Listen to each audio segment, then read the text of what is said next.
Hello everyone, welcome to today's episode of the Daily Target series. So let's begin. First, as always, removing the comments. I think the div that is previously created by the algorithm itself has the exact size we need to put in the center. Let's check it once using the body. So I'll go with display, and then after display I'll give it grid. Okay, I was wondering why it didn't work. And after display grid we have to give place items center, and let's rotate it 45 degrees. Okay, so what's remaining is these yellow colored divs. Let's also give it a background color, and the color is this one, so let's paste it. Also we have to change it for that div, so paste it. Now if I go to difference, the only difference is these four divs, and we can do it in two different ways. Let me elaborate on it. So first of all, I'll create a div which I'll name Z. Okay, and then I'll create three more divs. Copy, paste, A, paste B, and I would even make the third div inside the second one, and this is C. The reason I did this is because like one of those divs has to overlap the other. So if we give one of them simply the square that's in the middle, then we won't need that much of the positioning properties. I'll also change this to .c. Okay, so let's go with dot A and dot B will have some similar properties. Like first of all, they'll have the same background color, which is this yellowish shade.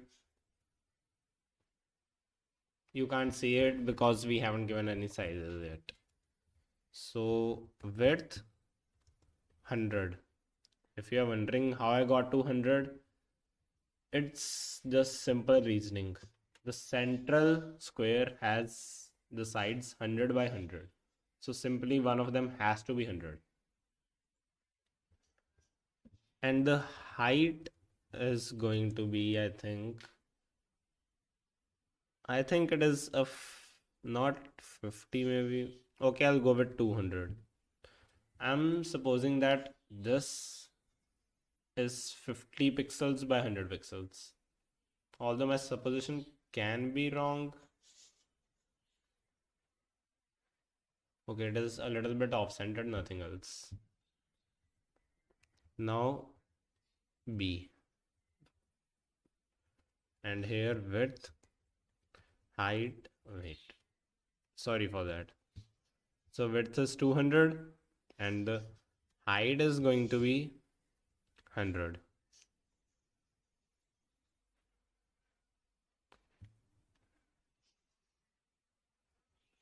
Now I'll also give it a position absolute. And I previously created the div Z. It will have the position relative.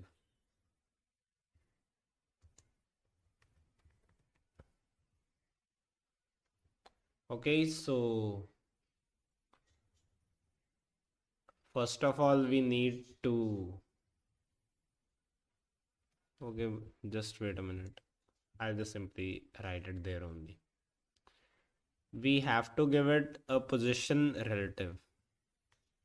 Not relative, absolute, but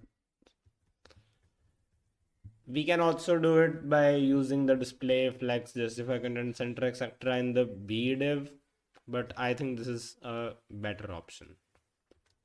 So maybe top 50. Yep. Now what we have to do is we have to take the A div to top 50 also. Most probably it has to be A div. Let me check. Maybe it's left. What? Ow. Just let me remove the rotate property for once. Yeah, now it's better.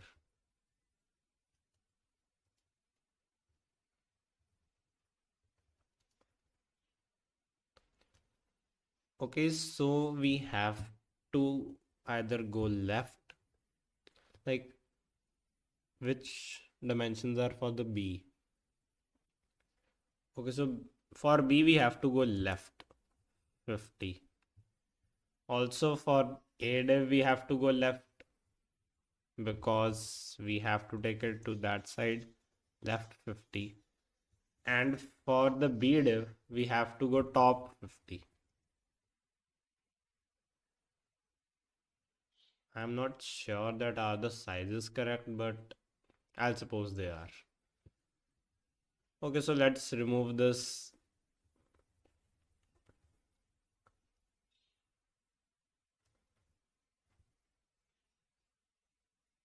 Yeah, it looks quite identical. So first of all, we'll rotate it, which is 45 degrees. And now, or we can simply remove the Z div. I mean, rotate the Z div. So rotate 45 degree. What if I remove the position relative? Nothing. Let's also make it position absolute and give it a left value of, I don't know, 100. Let's now put it on difference so that we can check that is it at the exact location. Quite much the same location. Let's do a submit. I think it should be 100% match. Yep, it is 603.89. That's a good score. Mostly I don't even reach that far. Like the minor differences are there, but why? Maybe the width has to be increased or height. I don't think it is a problem for the width, it is a problem with height. So maybe 201. No, it's a problem with the no.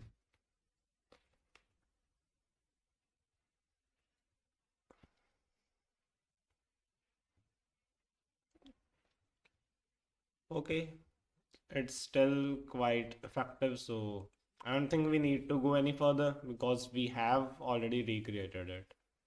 So that's it for today's video. Hope to see you in the next one. Till then, bye.